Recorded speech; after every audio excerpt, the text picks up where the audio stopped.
Hello ladies and gentlemen and welcome back to the RENNSPORT Nordschleife League to Season 2, Round 4, back with the GT3s for 1 hour shootout race here today basically. Right now, jumping into qualifying, we have a huge grid today, and contrary to pretty much every other Nordschleife stream we ever had, I'm not joined by Tim Ireland today, because alongside me is, which you might think is a bit weird, but I kind of like the change, the current championship leader, Maximilian Dehn. Welcome, welcome. Yeah, not deciding to jump into the car today, right? No, I'm decided to lay back a little bit. Not the best day, so just gonna see what the competition is going to do. And yeah, probably be back then for the next round. Well, we'll definitely make for a good mix here today. And we have a very big grid for the Nordschleife. We have 22 cars on track. We have a lot of, well, good contenders for the race win here today. So, with your experience on this track and all this kind of stuff, what do you expect from some of the drivers we see? Well, after I gave Ali some pinpoints, I guess that he's probably gonna be up there, doing a good job.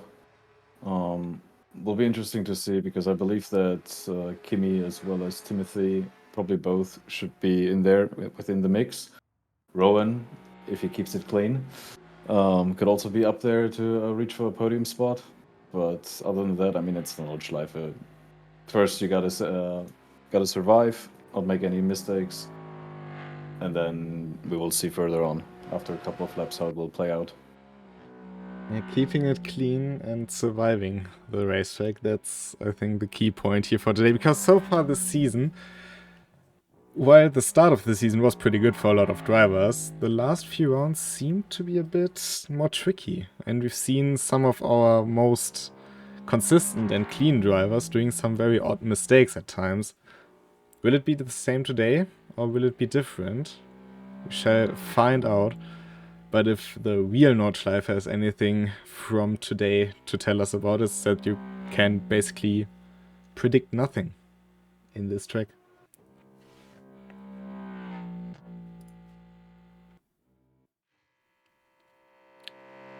Dominik Lala, one of the first cars out on track in the BMW with a new look this time around in the Katowice livery. We've seen it last week in Jeddah for the first time, and we see it here again today. Nice change of color, isn't it?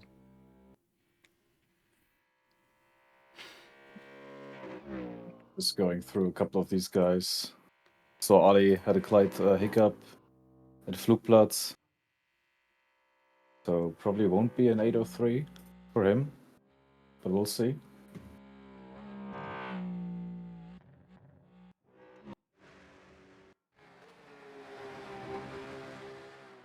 One driver who I'm pretty curious about is Cesco Morea, because in the recent weeks he always had flashes of speed. He's been pretty good, but he always was held back by either misfortune or some mistake. Meanwhile, I see that Tim Schroeder has parked the car after a huge shunt at the Flugplatz.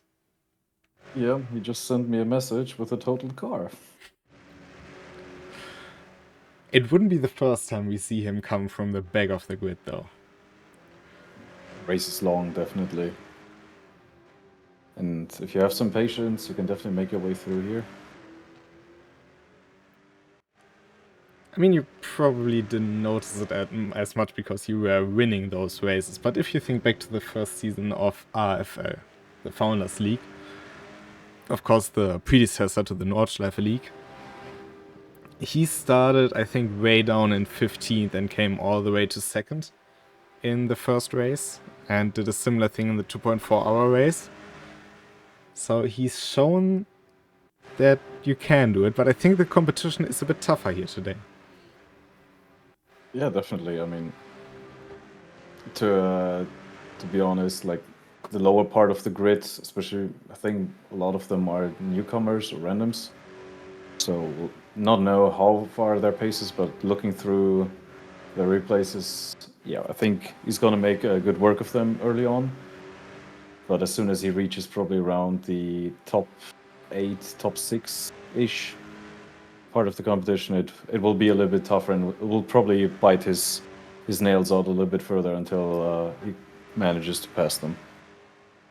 Yeah, one of the drivers we definitely expect in those top 8 is Enrico Bräuniger in the Aston Martin again.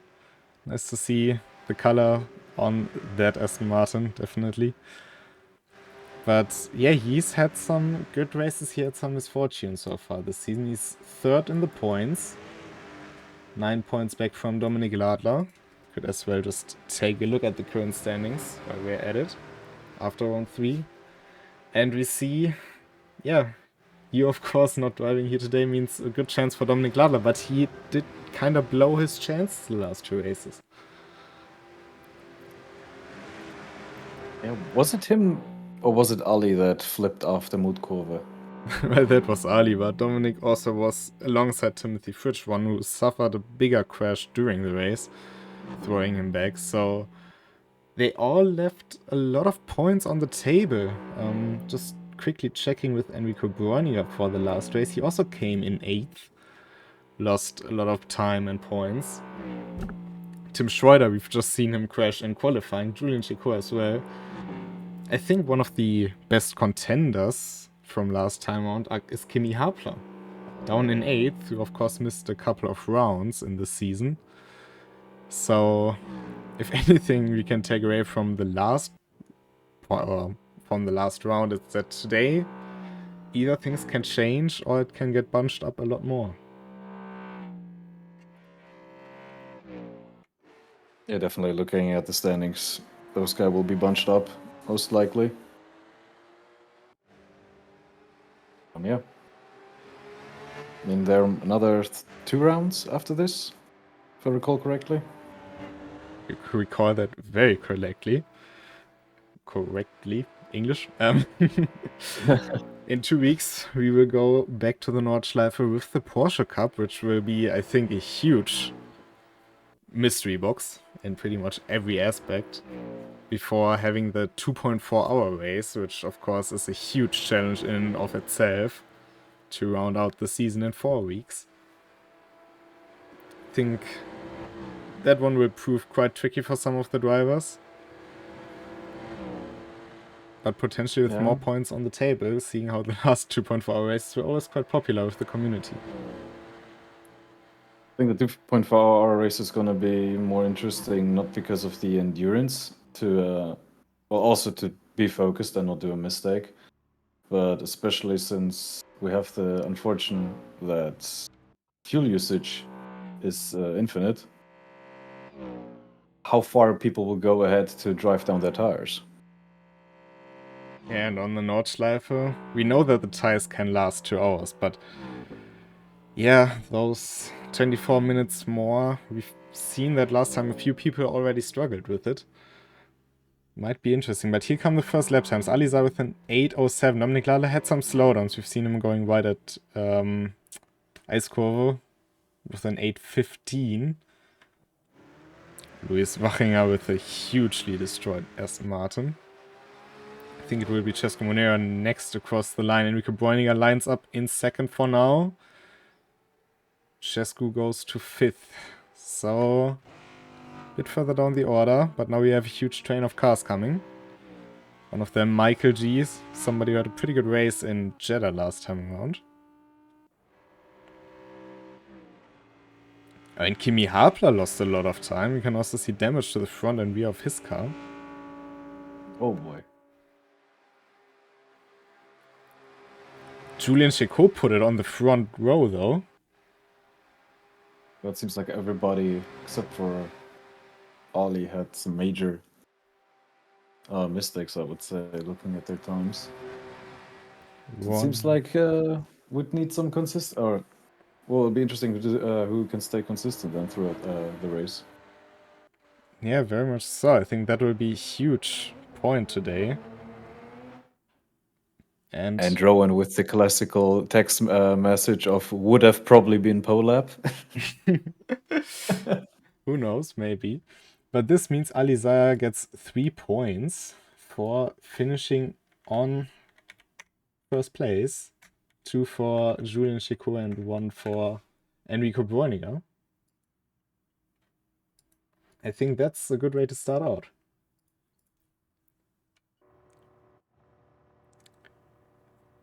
But yeah, it is Mercedes, BMW, Aston Martin, and then 3 more BMWs. The first Porsche driven by Hugo Boss in 7th.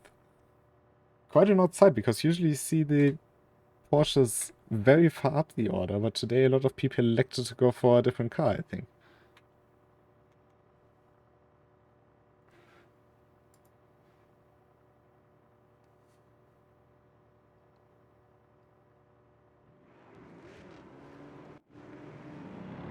But we can hear the cars making their way to the start-finish line. I'm not sure, but it might be the biggest grid we had in RNL so far.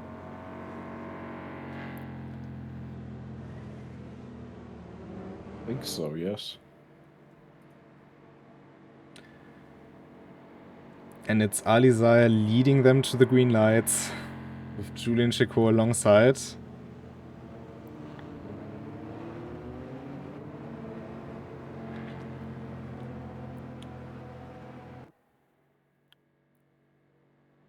And we go green for round number 4 at the Nordschleife, and it's been a good getaway for both frontline drivers. Further behind, I think Dominik Lado was able to stay alongside Enrico Bräuniger.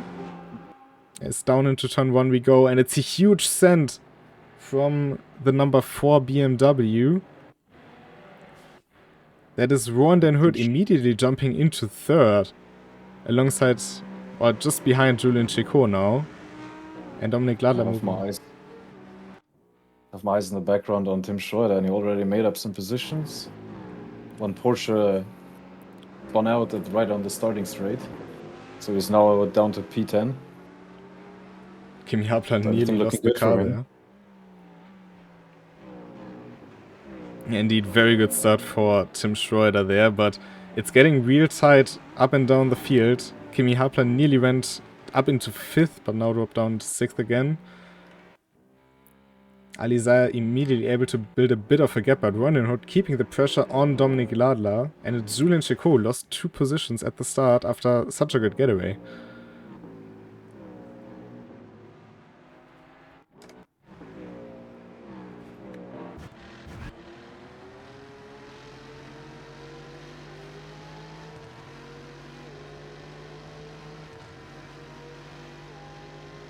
It didn't seem like there were major collisions. I see that Cesco Monuero dropped down to 19th. As Tim Schroeder makes up another position. Yeah, he's making it work. Now alongside Dennis Kurzer. Oh, wait, I'm actually a little bit ahead of you. Dennis Kurzer not really putting up a fight here. He knows that Tim Schroeder might be a bit ahead of him. And he's in that P8 you were talking about. But look in front of them. Julian Chicot, Kimi Hapler, and Jaffa Style. I think you can just call it one car at this point, the way they are closing on each other. My guess is that won't stay for the rest of the lap. I think Radoslav Pironkiewicz just went a bit into trouble there, because he's dropping down. And up front, Alizar is also only 7/10 ahead of Dominik Ladler now, so they have gotten quite close together again.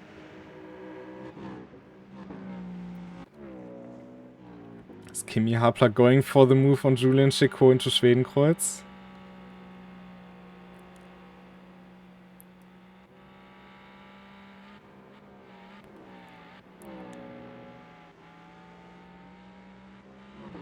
Beautifully done there by Kimi Hapler, wasn't it? That was a well-made move.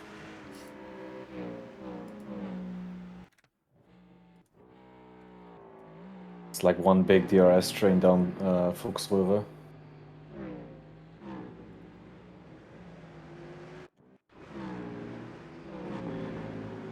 Kimi Hapler now on the back of Enrico Bräuniger.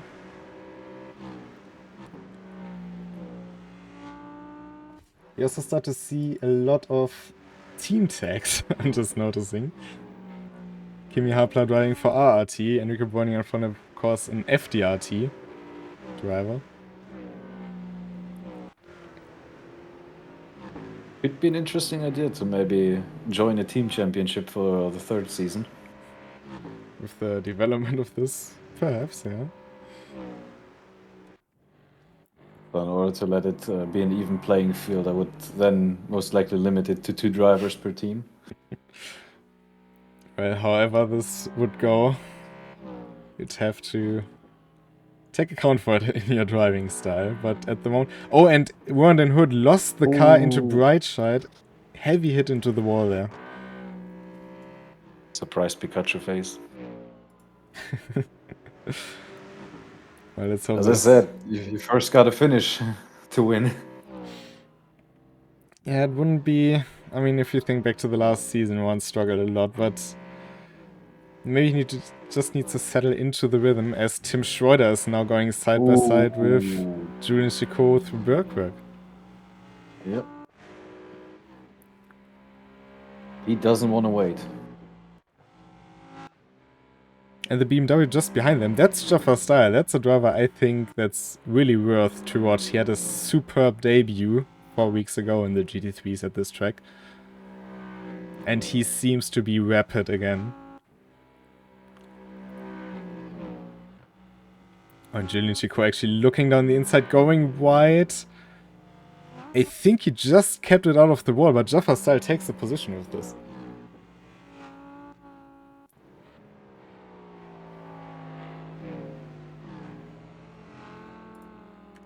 And it's getting tighter and tighter up front. Dominic Lalla on the diffuser of Alizaya.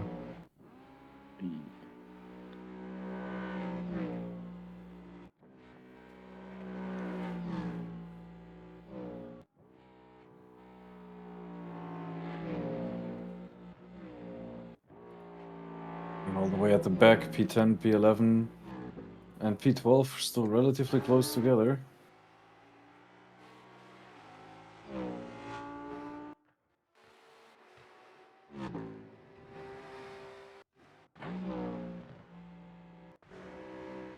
Look at this, Jaffa Style is pushing Tim Schroeder ahead of him through the downhill section.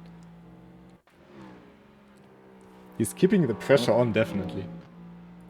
If you overcook your tires up to this point, it's going to be hard to keep a good pace all the way till Beloff S. So concerning that Tim Schroeder probably was pushing really hard, his fronts might give out a tiny bit compared to Jafar.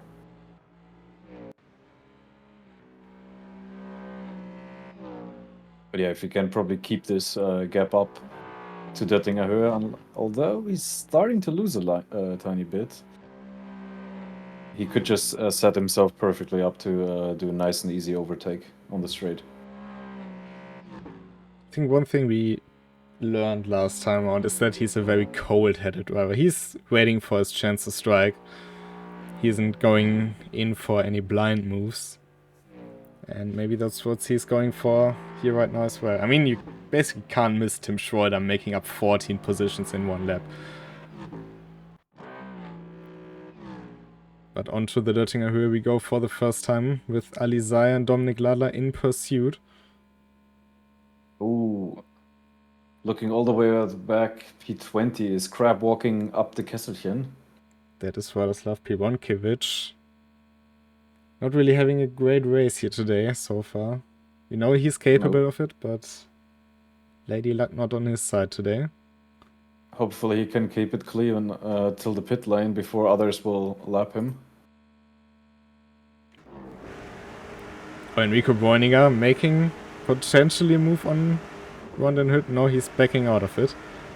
But he's had a look. Just putting on the pressure, would rather advise going on the start-finish straight. Looking for a move.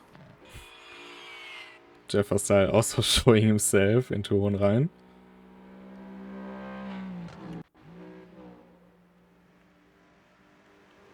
And Kimi Hapler is right on the back of the two FDRT drivers. I wonder how much damage Rowan has taken from that little incident at Adenau. Doesn't seem like it's Probably too much. could be just a little bit of aero damage. Doesn't seem to look like he got any suspension damage from it.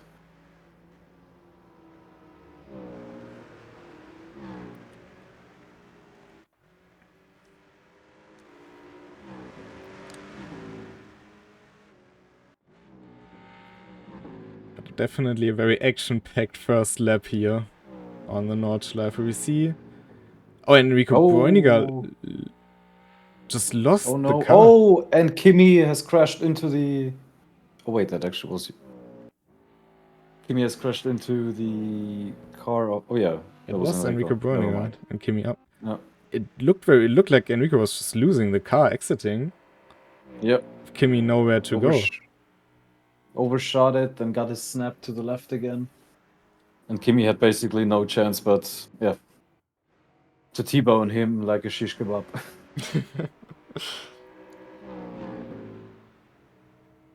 But hopefully it's gonna be just a little bit of aero damage. Yeah, hopefully for the both of them. That's Kimi Hapler and Julian Chicot added once again, side by side into Vedol. There is contact between the two cars. They do make it through, and I think Kimi has the position. I can already hear the screams. I mean, you are more familiar with that voice than I am, so I can imagine that. Yeah, let's just say he's not a cold-blooded killer, he's more a warm-blooded. He just likes to show his emotions. We'll let you hear about them.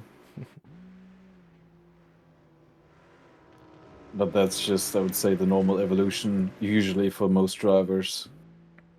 The more consistent you get, the more pace you gain, the more cold-brewed you become, the less vocal you will be for incidences or mistakes you're making.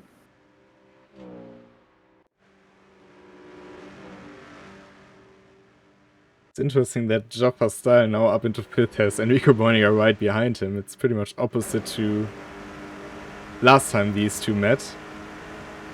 Oh, Enrico Bräuniger going for it, but he's on the grass going into Schwedenkreuz and you don't really want to be there.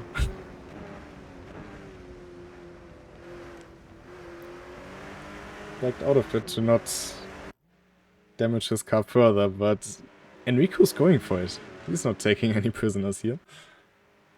I think he got inspired by Max Verstappen's last year's 24-hour race. Overtaking two cars on the grass. I see where you're coming from. But yeah, the damage to the left-hand side of that Aston Martin is quite immense. Also missing a door mirror, but I don't think that is of great concern to him here right now. That's just drag reduction. That's a fair point.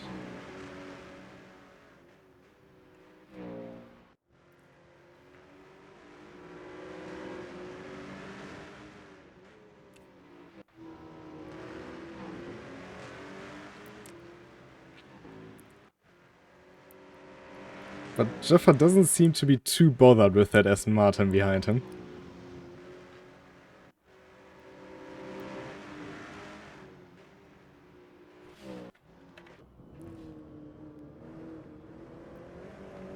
Meanwhile, Dominic Lauda, I think up front has made at least one mistake, because Alizaya is back to 1.3 seconds in terms of the gap. Oh, but Joffa Style clipping the grass and huge drift keeps it out of the wall though at right side.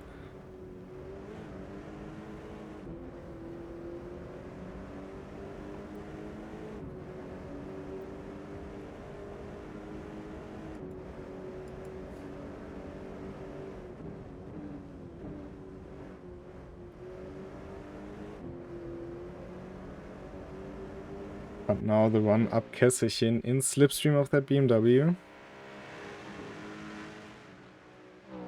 We'll be taking a look on Lala's point of view now. Maybe can make up some time. Oh, Ali crashes out of Mutkurve. Oh, and huge damage to the suspension there as well. Yeah. Just saw it. He went too wide, clipped the grass a little bit, and then just swung around like a pendulum, but really slowly. Looked like he could have saved it. Yeah, that's Nordschleife for you. You either got balls in Mutkurve or you don't. He had 2 crashes now within the last 3 laps, including the last event. Yeah, maybe he needs to take a little less risk, but Enrico Breuninger made it count into Mutkurve and is now 1 position up, past Yep. Jefferstyle. And Ronin Hood also passed Ali Zaya, but yeah, I think that's any podium hope for Ali gone. Yep, especially since nobody needs to pit. His race is basically a game over. It will now be key point though for Tim Schroeder to get past without losing much time. We'll be switching one green helm Mercedes against another, but he's catching up to the cars in front. He will probably, think down to Flansgarten. If he gets it between Flansgarten 1 and 2, it's gonna be really annoying for him to lose time. But either way, we still have 45 minutes on the clock. There's still plenty of time. If he puts it down, gets some decent pace. Oh, and Ali is actually a nice guy and lets him by. He went a bit wide and then just kept it out of the way. But yeah, huge upset there for Ali Zaya. Looking at the front, Dominic now. Clean air, nobody in his rearview mirror. Just needs to stay calm and bring it home. But I see a lot of damaged headlights. And it might get a bit darker, since we have a bit of a time multiplier here in this race. So when you have damaged your headlights this early in the stage, it might be a bit of an issue later on. So we should also keep that in our minds. But for now, it's Kimi Harpler now on the back of Jaffa Style with 6/10. That's about the sweet spot where you want to be entering the Döttinger Höhe. That would, considering the night, probably then time to dial down your black equalizer and increase the brightness of your monitor. Or just Not know that the I would track. ever do that. Well, that's also a possibility. Kimi Harpler with that up into 6th. Ali Zaya actually keeping it behind Enrico Breuninger, but I expect him to go into the pits right now.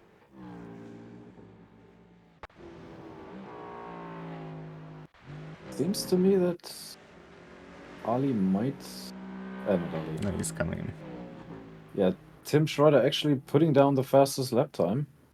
Taking 3/10 away from Ladler. So by the end of this lap, my guess is that he's gonna be on the back of Roan. And potentially take him then on the Döttinger again. Well, those two have history. A lot of history at this point. Could prove very interesting. Dennis Kurzer quietly moving up into 8th with Ali Zaya's pit stop. He's having a pretty decent race, I'd say. Kept it out of trouble. And is hauling that Audi into positions where we wouldn't have expected today, maybe.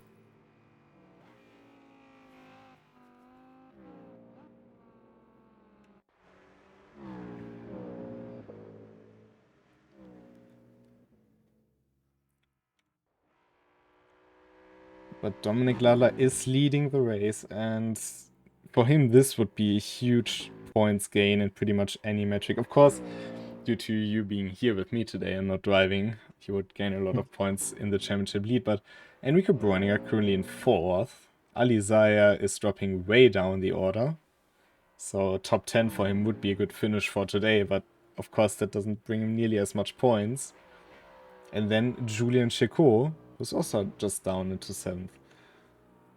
So all of his pursuers in the championship are also quite far down the order.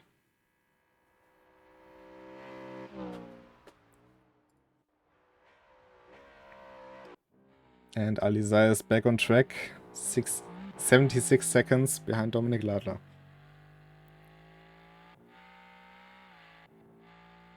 And 14 seconds to this car, Ulrich Mengele in the BMW. Was also having a decent race. I mean, if he does well, Ali could potentially still get, I think, 1 or 2, maybe 3 positions. But he really needs to chug away then the delta. And hoping that he doesn't have too much of the famous ghost damage. Well, first off, of course, with 25 minutes, with 40 minutes left on the clock, pretty much everybody has the chance to crash out still. So even if you're in a That as good well. position now, it doesn't really mean anything in the grand picture of things. Kimi Hapler now getting closer to Enrico Boiniger. So keeping it clean will be a very important part. And we still have 19 cars on track.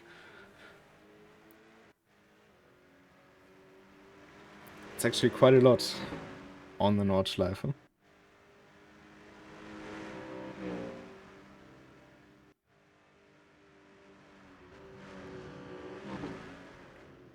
I think the Nordschleife is one of the few tracks where you could actually say that people are going up more against the track than against other drivers.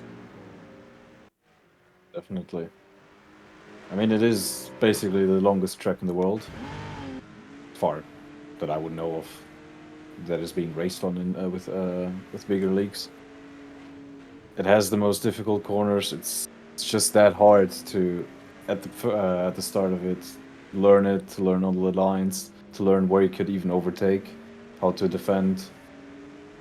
It takes time. It's nothing like some other tracks where you constantly every 2 minutes you are at the same corner. You can retake the corner, try to learn every single corner within a lap. Here it's just, okay, you got one shot every 8 minutes to learn that one section or that one corner or whatever you're focusing on. Until you have that down, it just takes time. Well, So Julian I'm not surprised Chico that with huge damage to the front. So yeah, it's just as you say, you can't practice it every time, and every time you approach a turn, it's also a slightly different condition you meet it. You may have a car in front of you that you didn't have 2 minutes ago or 8 minutes ago. So it changes every lap, and with Julian Chicoye, we know he's a good racer, and it still catches him out, and he isn't by far the first one, as Kimi Hapler and Enrico Boiniger now go at it in Kesselchen.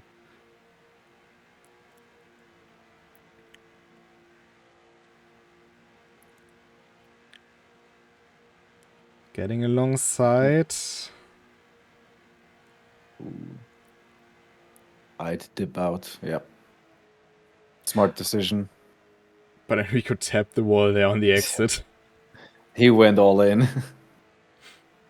I can't break more if it's already broken. Well, it's the left-hand side that's broken, so maybe he's trying to make it synchronized. But yeah, both with a bit of a drift into close Tatar. Meanwhile, looking at Tim Schroeder has caught a tiny bit up to Rowan. It's now less than 2 seconds.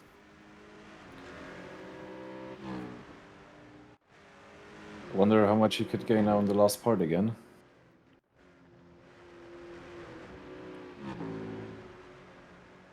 Yeah, we still don't know if the damage on Rowan and Hurt's car is of any noteworthy extent.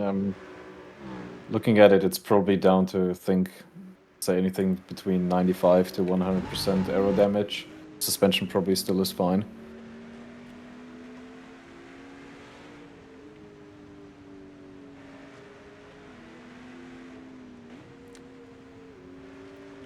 Kimi Hapler might be in a very good position to take Enrico Boiniger on the Döttinger, though.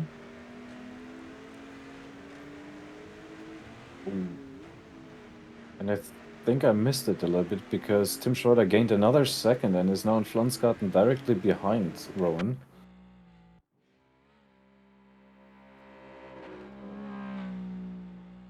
But you can also see the lights on his car doing some work, so he kept it intact, even though coming from P20. Oh, Rowan went here wide a little bit, he's now behind.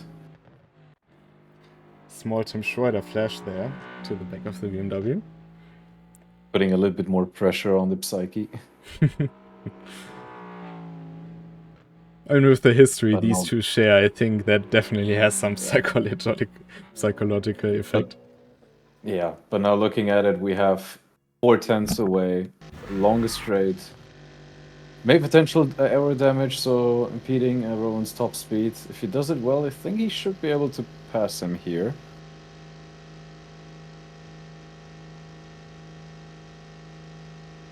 Yeah, he's getting up there, moving along.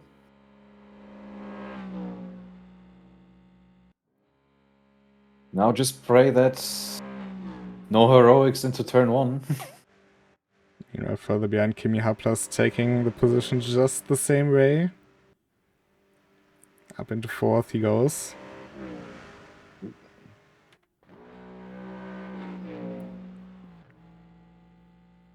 And the classical flash back. Best thing now, cover up the inside. Very heartbreaking zone Ooh. down into turn 1. And yeah, Rowan went deep. Oh, okay. Got scared there for a second. I can see why. It looked very close, but they both made it through. But Tim Schroeder is now up into 2nd. Yep. Next logical place where you could maybe do something is still on the Grand Prix track on the opposite of the Hudson-Bach Bogen, I think it's called. Yeah. Other than Could be a that, good chance. I'd be Rowan, stay smart, stay behind and wait until after Flugplatz to go towards Schwedenkreuz. It seems like he doesn't really want to wait. He's almost trying it on the outside of Fort Kurve. Or is that Bierkurve? I always mix these two. I think the 4th one is the one onto the Grand Prix part of the track. But yeah, I think that messed up his chance to take it into Vedol now. And on the Nordschleife, I don't see him getting past on Tim Schroeder. He's been super strong throughout there. Meanwhile, Julian Chico has come into the pit, so that means Ali Zaya is up into 9th. And it's only 8 seconds now to Ulrich. After that 28 seconds where, yeah, unless he can pull out those 8-11, 8-10 times, he's not gonna make another position.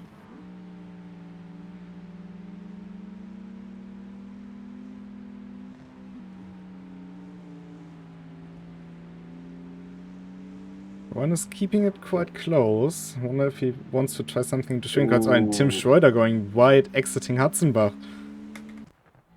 Yeah, this is not a really good thing. Like, I mean, it's drama in racing, but Schroeder probably should back out. Yeah, he does.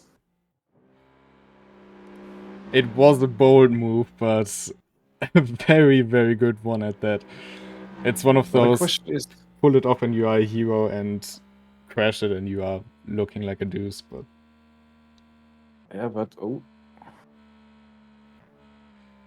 Tried to take a look there on the inside, but ultimately Rowan closed the door. And all of this is costing Tim Schroeder valuable time to catch up to Dominik Ladler, who's so far able to now just build a gap to the two up front. Especially considering, I mean, he managed to be 1 second faster, even though he had traffic or he had people around him. But now with losing this, unless Ladler does a tiny mistake, I don't think he will have the pace to, if everything plays out, to make it up. The flashing is getting more aggressive every time around for Tim Schroeder. They both of them definitely love to do that. I mean, it's Tim Schroeder that pioneered this tactic in RENNSPORT back in 2023. I think it was still with the likes of Remco Major he fought with in the first RCL season in Hockenheim. Back then, him in the BMW, Remco in the Audi.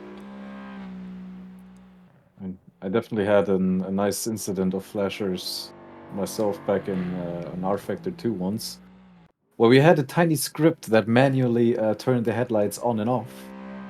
So on the Bathurst 12-hour race in the night, they touch a they tiny bit. touch. They're not giving each other an inch on the track, but look at that 8.5 seconds now. I would stay behind here. Don't go into Bergwerk. Make it up Kesselchen.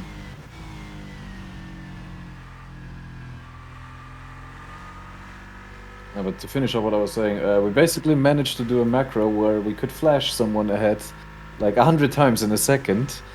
So if you had epilepsy in the night, we had an unfair and unmoral advantage, I'd say. And Rowan takes the curb, losing speed and momentum. Yeah, he lost it here. But he's still keeping it in. It is Rond and Hood after all.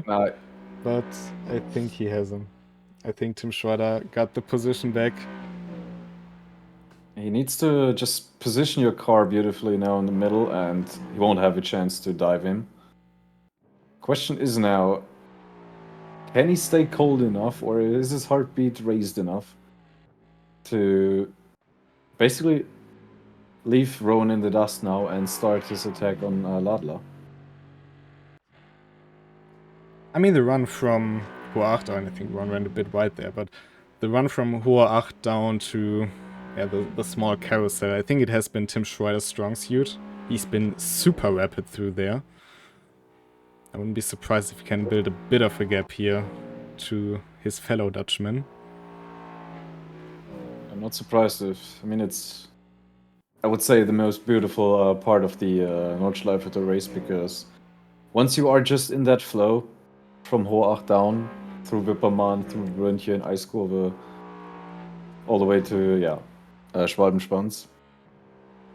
It just... You get in that flow and everything just feels correct. And I can only imagine how beautiful it is to do this in real life in the night. You see all these lights, LED lights from the campers and the fans. Smell the barbecue as well. And Rowan went wide. Oh! Delta was growing. He tried to keep up. But yeah, went just a bit too wide. Yeah. It definitely gives Tim Schroeder now some ease. So he can focus. I mean, if I see correct, he already made up half a second in this sector already. Yeah, it truly is his strong suit, and as you said, it's super rewarding to just drive through there. Everybody who drives a sub 100 horsepower car knows how cool it feels to drive down there, because you can really take the elevation to build up speed.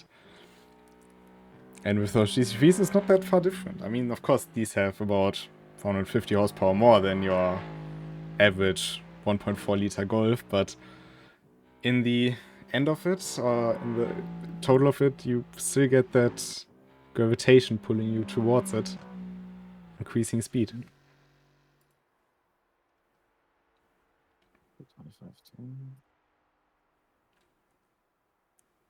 But yeah, we're on 2 seconds back from Tim Schroeder now. That definitely won't be enough. He said purple sector 7, 1.2 seconds quicker than Ladler. It's less than 8 seconds now. I went in to compare their ideal lap times that they currently have, whereas Schroeder is down to an 8 minute 7.8, while Ladler is still sitting at an 8:08.1. So the theoretical best lap time is a little bit on the side of Schroeder. Question is now how much, even though we have the same amount of fuel in the car still, but with the tire wear, I wonder if he can, nib away at that delta now. Because in theory, he should have the pace. Of course, there's also still the point for the fastest race lap, which might be important. OG Stan moving up to P13 past YM. For him, also not an ideal start to the race. We've not seen him all race, unfortunately. Same goes for Cesco Moreira, who pretty much dropped down immediately due to some incident. But these two are also making up quite some time now in the later stages of the race.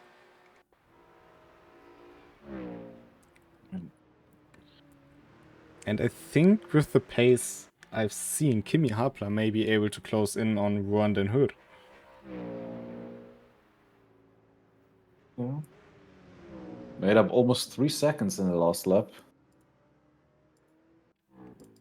And probably at this stage, nobody is gonna take away Tim Schroeder's 808.9 as the fastest race lap. But Well, yeah, except maybe for Alizar here. Because he's having a that's pretty correct. clear track ahead of him. He's driving the same car. He's been a pole sitter. No, it's still concerning. He probably still has some damage left. That could be a very good point, though. Shall see. And I hope he didn't forget to turn off the fuel for the pit stop. Because otherwise, yeah, it's game over on that end. Yeah, that dead weight you carry on with you, that really can cost you quite some time. He's definitely getting closer to Ulrich Mengele in front of him, though. I had once a league where we were racing at Nordschleife as well. And I had, I think, 60 kilograms of extra ballast, which resulted for me in losing out basically the delta pace on the Nordschleife. My quali pace was the other's race pace. Well, Just because, yeah, the ballast just... I mean, the track is this long, so 10 kilograms isn't going to be a tenth, it's more like a second. You will instantly see that, especially in all these fast corners.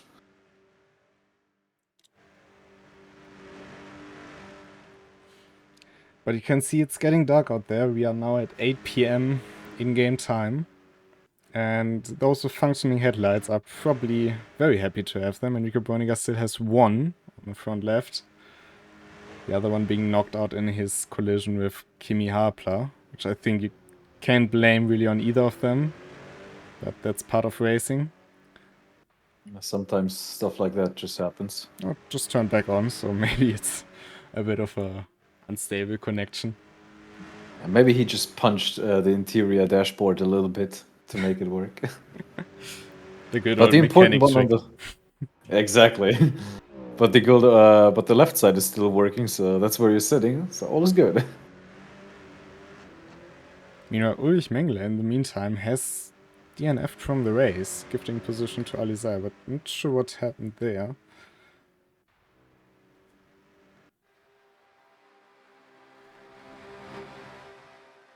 Audi-san back in the top 12 with that. Will be happy about any point he can scavenge from this, I think, today.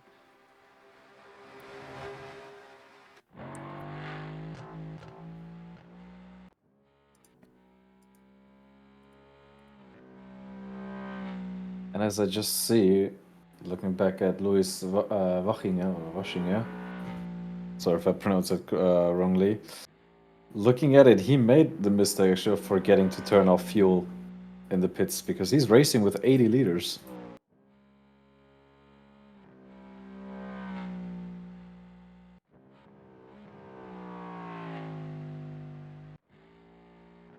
And Michael G also did the same mistake.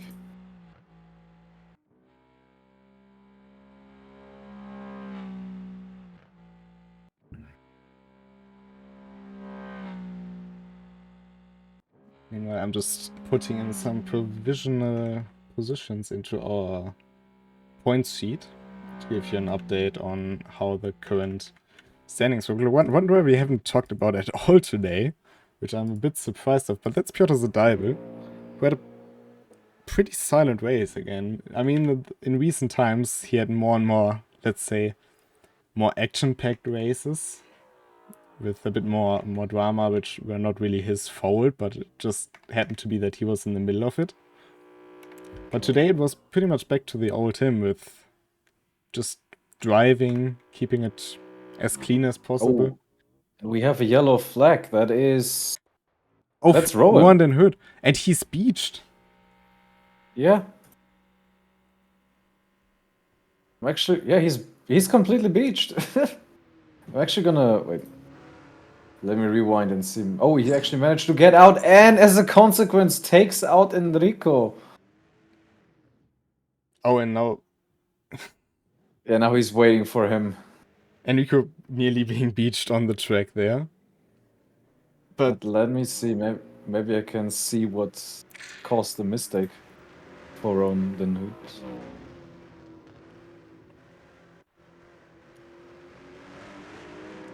It's the second time, I'm not sure if this season, but again, so that we see somebody beached on the curb. Bit of a dodgy reach, but you can't really control when you rejoin the track. Knocked out the last remaining headlight for Enrico Boininger, which is less than 8, and Werner, who definitely has more damage from this because his car just slided out, which we haven't seen all day from him. I just found the reason why he spun out. He went a little bit too deep, then on the outside clipped the clipped the grass a little bit, and then subsequently lost the rear end. Went into the right side of the wall, backed out of it, and then while going in reverse, beached himself on the left side of the track. And he just went into the wall again. Really went from bad to worse after the incident. It's down to 6, and I think he will have to come into the pits to repair. Because that car is not really pointing into the direction it should. And with that, I think Alizar is already up to pretty much 7th, and Dennis Kurzer will be up to 6th. Provided the rest stays as is. Yeah. And Kimi Hapler, in all of this, went up into 3rd, Jaffa Style into 4th.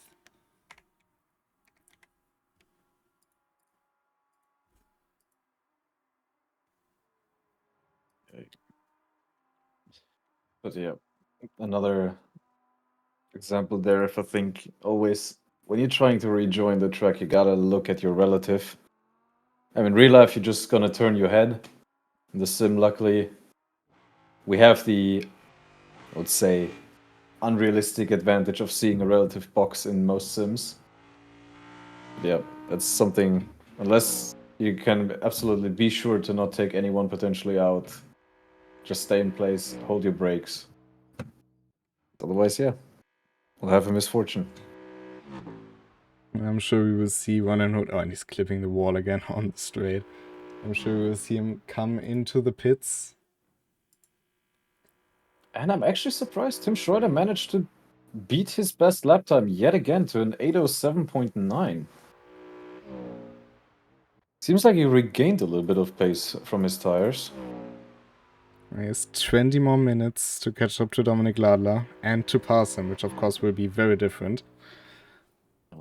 Meaning we have 3 more laps. I think 3 laps, that's... Yep. I think Ron just may have completely oversped into the pit lane. It was very fast the way he entered. I'll keep an eye onto the penalty log. But yeah, of course now changes everything up, so the standings won't be quite up to date. But if it were to stay as it is now, we have Dominic Ladler now, of course, leading the championship and doing that on 75 points. Tim Schroeder on 62 in pursuit, and Enrico Bräuniger on 57 behind. And then you on 53, Ali Zaya on 52, Julian Chicot on 47. So this race, if it were to stay as it is, would give a huge points payout to Dominic Ladler.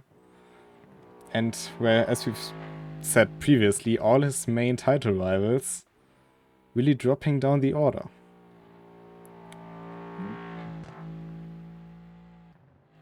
And the question is also for Enrico Bräuniger, with the damage he now picked up. He has 18 seconds to Dennis Kurzer. How well can the car keep up?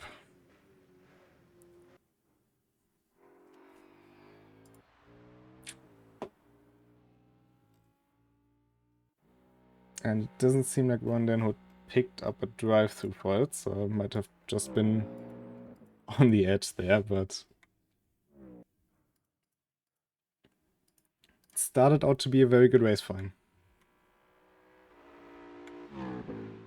Yeah, it's just the old thing of, not to be in any way personal here, but it's just needed. I think it's a little bit lack of experience and maybe maturity, where you just gotta race more and learn when to push or when to even take it out a little bit. Because I think sometimes, I mean, most people when they're still, let's say, relatively new, they push too much, too close to their potential limit. They want too much, especially if they have another guy around them or a guy that they're chasing who, let's say, in that situation is still a little bit quicker. That just can't stay mistakes free then for yourself, and that's just something you have to figure out at one point. Sometimes you have people giving you the advice, and sometimes you just gotta find it out the hard way yourself with time. We know that he is quick, we know that he can win races. It's just so far that he couldn't find his way really in the Nordschleife. I think if he continued, I mean, this race was pretty good, I think, up to that point for him. Yeah, as you said, it's just that bit of patience and acknowledging when somebody is faster on the Nordschleife. Because if you make a mistake, you get punished quite harshly around here. It's not like you said previously on other tracks, you get to the same corner every 2 minutes. Let's take Spa, for instance. Spa isn't really easy as well. It's quite challenging in its own, but if you do a mistake at, let's say, Radeon there, which is pretty much the worst case you can have and have damage, you have a 2 minute or 2.5 minute way back to the pits. On the Nordschleife, if you do it Hatzenbach, you're gonna look at yourself with a 12-15 minute drive back to the pits in a bad case. Something that Yep. Alizaya has a lot of experience with, ironically. In the meantime, I just see that Dominic Lala has managed to do a purple sector 3 and 4. So it seems like he maybe has found also a little bit of pace left to answer to Tim Schroeder. Because looking at it, we're all the way up to Carousel again. And the gap hasn't really shrunk. I mean, it's a little bit down. I think like half a second to up a second compared to the start of the race. But yeah. Schroeder needs to pull out a couple more tricks from his sleeve in order to make it, because time is running or starting to run out. I wonder with Dominic Lala if he didn't push. Ooh. And Rondon Hood again off track in Metzgersfeld. Again, heavy damage to the front right. And he has the message to enable headlights. I'm not sure. Do you get a penalty in the sim if you don't turn them on? I don't think it's set for this specific race. There are cases where you do, but in this case it should not. But yeah, it maybe would help him see a bit. But for Dominic Lada, I'm not sure if he pushed all the way, to be honest. He, after setting out in front with Alizaya's mistake, he didn't really have any direct threat. Maybe, we know he's very conservative on the tires. Yep. Maybe he's just used them now to keep the gap to Tim Schroeder just up enough for the final lap. I mean, looking at it now, I see that Schroeder has also a purple sector 2 and sector 6, while 3 and 5 are green. His ideal is down to 806, so seems like, again, he needs to push all the way to the end, get everything out, but he just has, I think, the slightest of chances to still make it. Yeah, we are entering the last 2 laps now. I think it will be very interesting with Tim Schroeder in such position. And I think one thing we shouldn't forget is that Tim Schroeder came all the way from P20 after having a wreck in qualifying. He lost the car in Flugplatz and he's now on his way not only to a podium finish, but By the potentially way, win. there's no image. Yeah, no. Okay, sorry. Just wanted to make sure.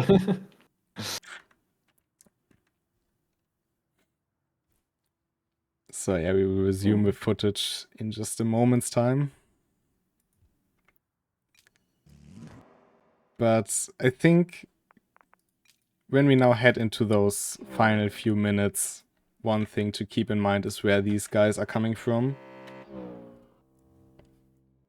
As we are back with footage this time also a bit cleaner. So Dominik Ladler starting on P4. Tim Schreider down in P20. Kimi Harpler, not quite sure, I think it was something like P7, P6. Yeah, around there. So definitely profited from some of the mistakes of the others. Actually, now we have a comparison from the last lap. So Ladler was 1.1 seconds slower than Schroeder. He needs 2 seconds per lap to make it. So it's a tiny bit under his target.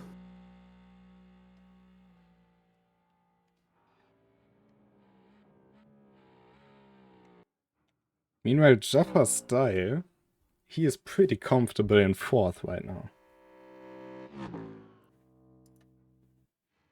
So he so far also did everything right in his race to end up here. He's used the opportunities just like last time when they arrived. He didn't take too many risks in any point. And that's what led him into being at least close to a podium position. I think with the 3 drivers in front of him, it will be a miracle for him to be on the podium in the end. Don't expect any 3 of them to make a bigger mistake now, but being 4th in this grid is quite an achievement.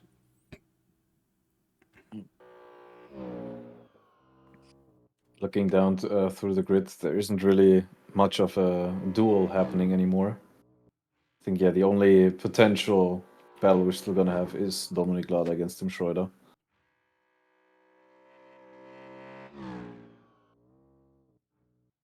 I mean, you could maybe argue in P15 Kiramba Z against YM. They are, I think, almost 6 seconds or 5 seconds between the 2 of them. Yeah, but Kiramba is going really slowly. Seems like he also has some, or definitely has some damage. Oh, and Rondon hurt into the wall again at Galgenkopf. I think that car is not really heading into the direction he wants it to go into. Yep, and YM is crab walking. So yeah, those two definitely aren't in for a fight against each other, but more of a fight against reaching the pit lane again. Finishing this race would achieve good points for any of them still, and Ruan can still finish in the top 10 when he makes it back to the pits. Yeah, has 66 seconds of a gap to Romain Desanter or Decanter. Oh, but that's really a Jaco in a hot move there, let's say. He's not having any time to race, but yeah, 100 into the pits. Well, gap is starting to go down further. We're down to 3.8. Schroeder again with the purple sector too. Is nibbling away at that sector every lap. Unless it could also be that I believe since he invalid, I don't know if it's a time or a bug, but since I think most of the times he's invalidating a little bit, the deltas or the sector, purple sectors will freak out a little bit.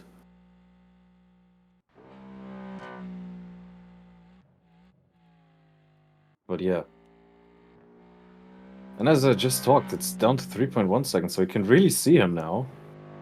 Which always motivates you to just go for a little bit further in the hunt. The closer you get, you always also have the opportunity to analyze the person in front, see where he gains, maybe he does something differently to you, picking up even more pace. And it seems like out of X-Mühle, Ladler had a tiny mistake because it's now down to 2.5, 0.6 or sort of. So if he does well in his last section now after Hohe 8 as he did in the previous lap. Oh no, that's a lapped car in the middle of the track, which is why I'm crab walking up to Kesselchen. Oh, sorry. But, yeah, there's the lap car you were talking about now in front of Tim Schroeder. Piotr Deibel and OG Stan in 11th and 12th still. Don't think they will make really up any positions here right now, but yeah, I think with this race being the last one before we have the 2.4-hour race in the GT3 cars, will also be a very valuable lesson to some of the drivers. And Alizaya is only 2.4 seconds back from Dennis Kurzer, so he may be able to just snatch away one more position from the Audi.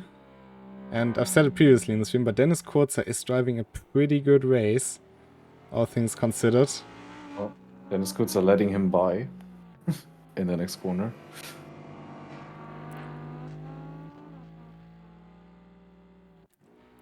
It's something that he also done to the other Green Hell liveried AMG of Tim Schroeder earlier. He knows that those are not his people to fight. But this points boost would put him 17 points in advantage in the standings and would gain him a lot of positions.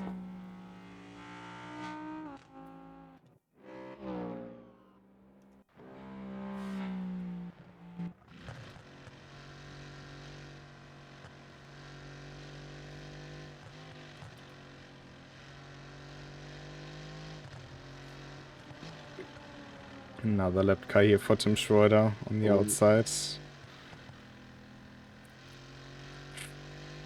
Looking at it now on the screen that you can see, Schroeder has. Okay, no, that. Oh, never mind. It was just. It was closer. That's the exact same situation that happened to Dominic Ladler in the GT4 race, which cost him a shot at the podium because he ended up in the wall. So good catch by Schroeder there, but up to 3.6 seconds once again. And yep. Dominic Ladler will be very happy to see that. Definitely gives him now some breathing room. Because after all, 3.5 seconds to catch in one lap, that's... Yeah, it's not going to be done easily. I mean, basically would need to have a perfect quali lap out of Tim Schroeder now. Where I don't think that he has the potential to do that, especially now on used tires. Plus, usually people tend to go a little bit slower in the night. Because most people train in the daylight, so your brake markers, turn-in points, everything gets altered by a bit. The only real hope that Tim Schroeder can have is that if he makes up 2.7 seconds until the Döttinger, he will have a good chance at taking the win without Dominic Ladler being able to defend. That's of course one of the neat tricks of the Nordschleife, but those 2.7, 2.6, maybe even 3 seconds depending, those are tricky to come by against somebody like Dominic Ladler. He's wearing the one for a good reason. He's the defending champion in this series. So he knows his way around the Nordschleife.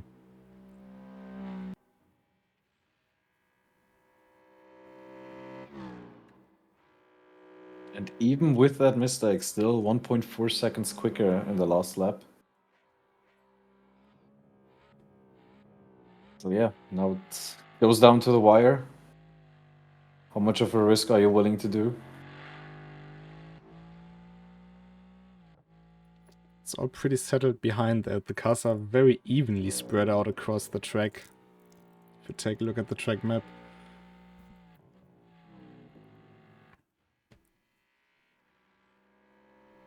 One and Hurt is now also on track for 9th.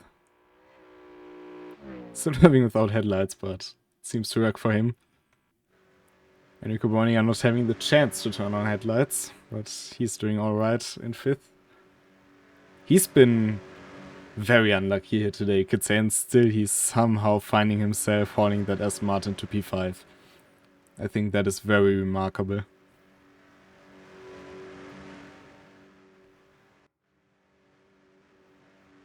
I think after this race we could call him the Ghost Rider. Well, I think some drivers would wish for him to actually ghost, I think, but I like the assumption of it. Namely, of course, this driver, Kimi Hapler. But even for him, coming back to P3 must have been one kind of a roller coaster. We can get it. Gap is less than 3 seconds again after the Grand Prix circuit now. Is a good thing. I'll need to see.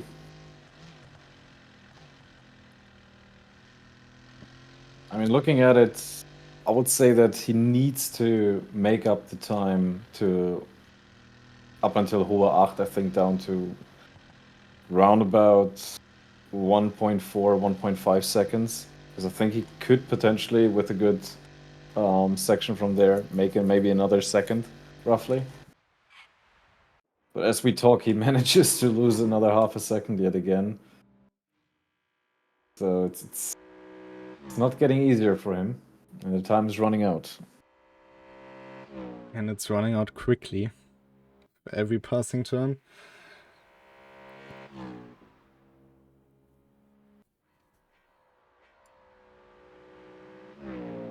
Dominic Lala has won the opening round of this season, and the other two finishes were position 9 and position 5.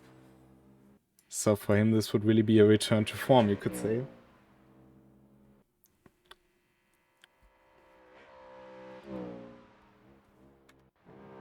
And for Tim Schroeder, perhaps one of the best drives he's ever done on RENNSPORT. Yep.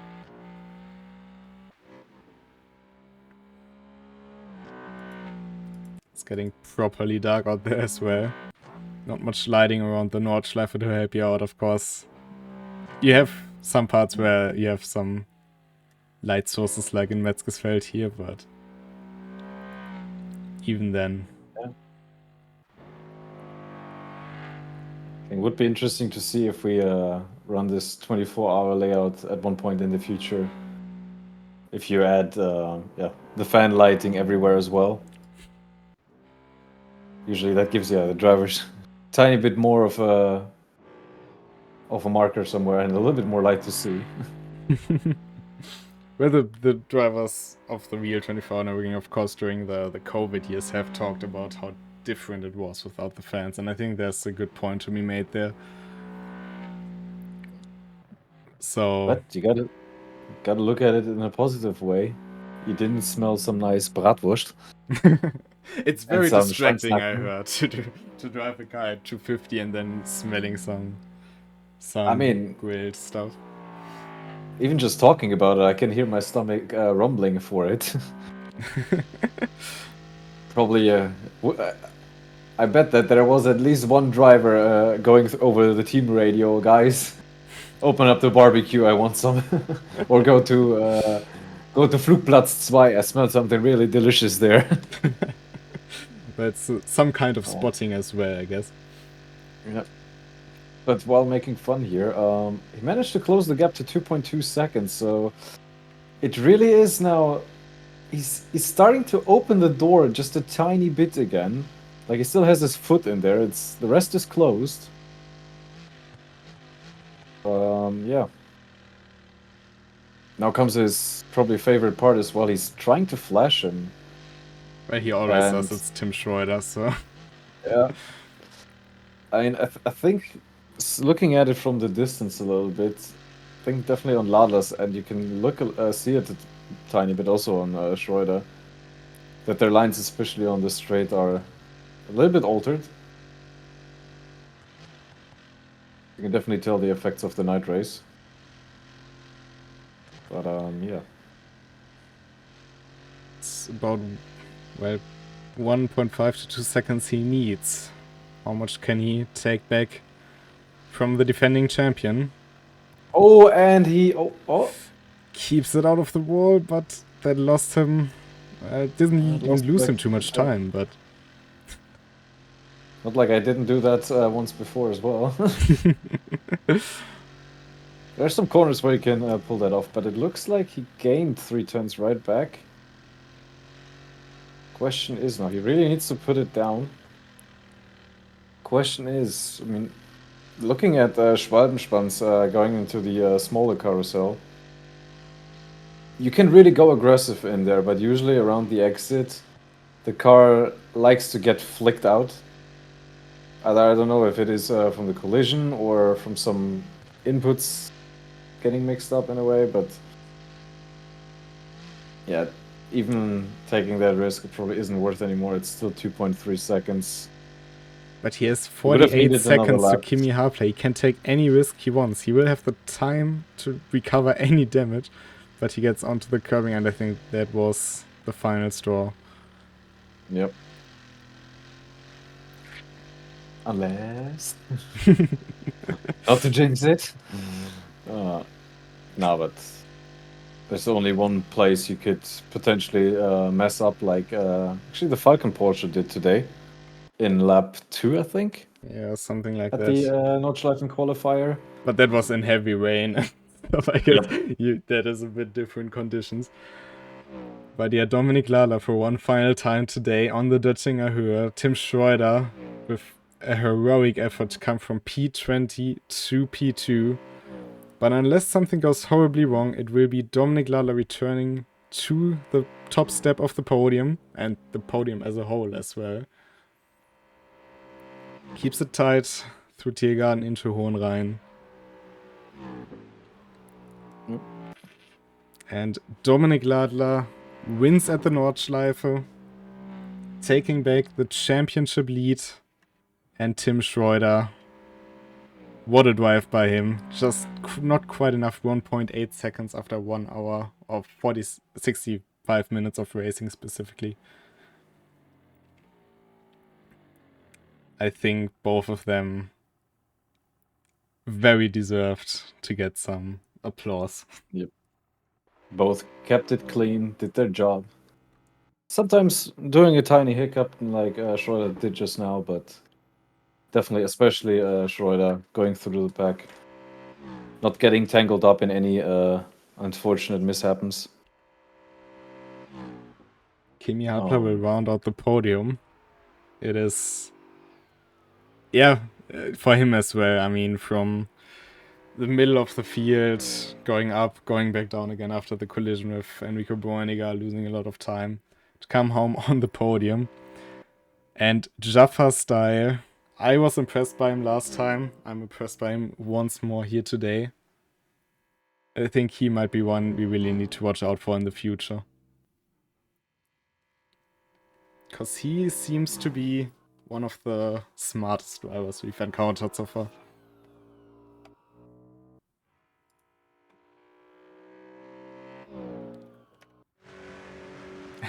Can't even really see the Aston Martin of Enrico Boeniger anymore. Just a little bit of purple going through the night, but apart from that, that car is in stealth mode.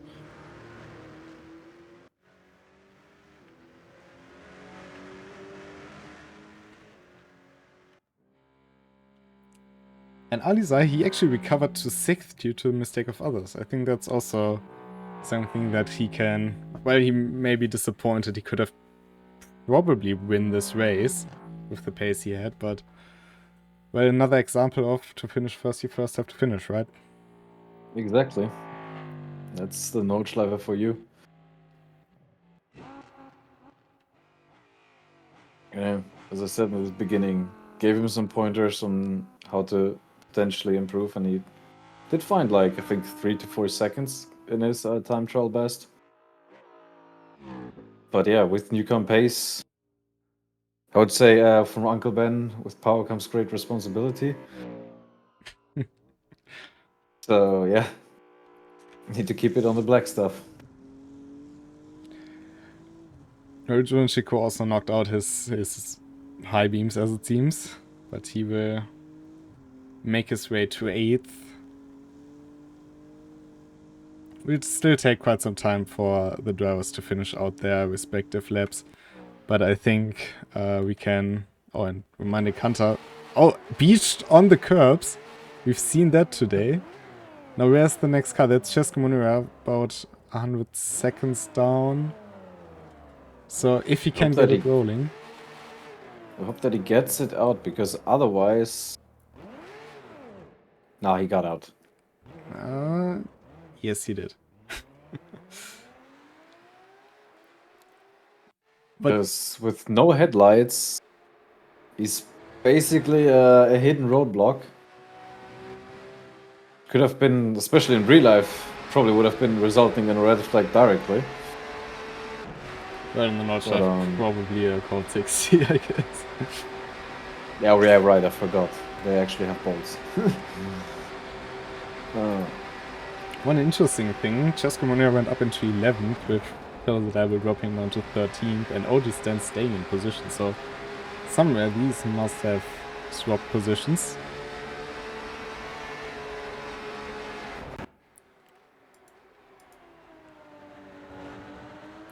So it's not all set in stone yet, but yeah, what a race it has been. Especially the opening phase was very, very action-packed. It seems like Kimi was driving without headlights on his view. Looking at the Discord channel. Well, I mean, he didn't have headlights on my end. And with the damage, I don't think he was in the pits. I mean, we've seen him driving without headlights ever since that collision with Enrico Bräuninger, I think it was.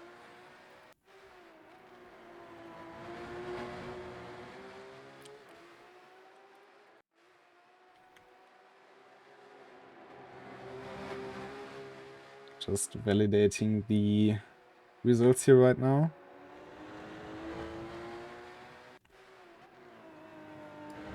To give you the up-to-date standings after today's race.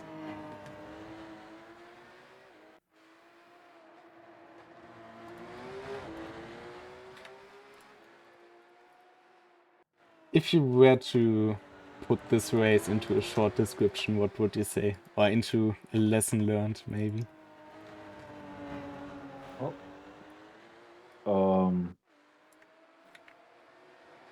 I'd say for the front guys, consistency. For the rest, experience is needed. I think that's a good way to put it. If we take at the updated standings, we see that Dominik Ladler is taking the championship lead. Tim Schroeder is moving up into second. He came before that race from way far down the order. He gained 29 points here today. So huge respect to him there. Enrico Bräuninger stays in third. Alizaya into fourth. You then down to fifth with that, but yeah, I think I'm missing now 2 rounds. yeah, I'm missing now 2 rounds. It was nice to have you here though, so from my point of view, it was a big gain for you there. Oh, let's see. Maybe I'll join another time as well.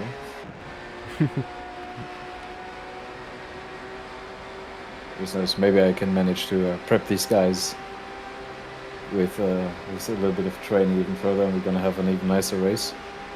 And then I can just lean back and play the coach. Well, what we see is Dominik Ladler, of course, now having a 13-point cushion that will help him in the grand scheme of things. The 2.4-hour race yet to come. But going from Tim Schroeder in P2 to then Kimi Harpla in P7, it's all within 18 points. 16 even. That's not too much. So, and even Dennis Kurz and Jeffer Style are not too far away from that with 39 and 37 points respectively. I think in the fight for the podium in the end, everything is still open. Yeah, definitely.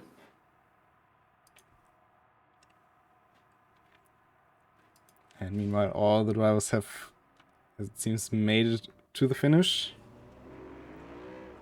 So, yeah, I think what a race. And it was the final test before the 2.4-hour race with the GT3 cars. In 2 weeks, we will of course head back to the Nordschleife with the Porsche Cup car, which will be very interesting indeed.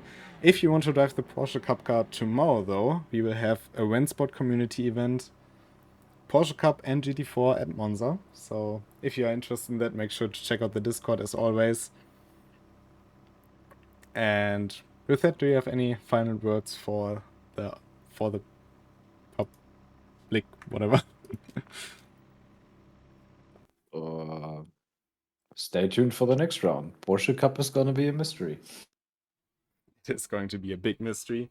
Until then, thank you all for watching. Thank you for supporting the channel and for driving. Until then, have a great time and goodbye. Bye.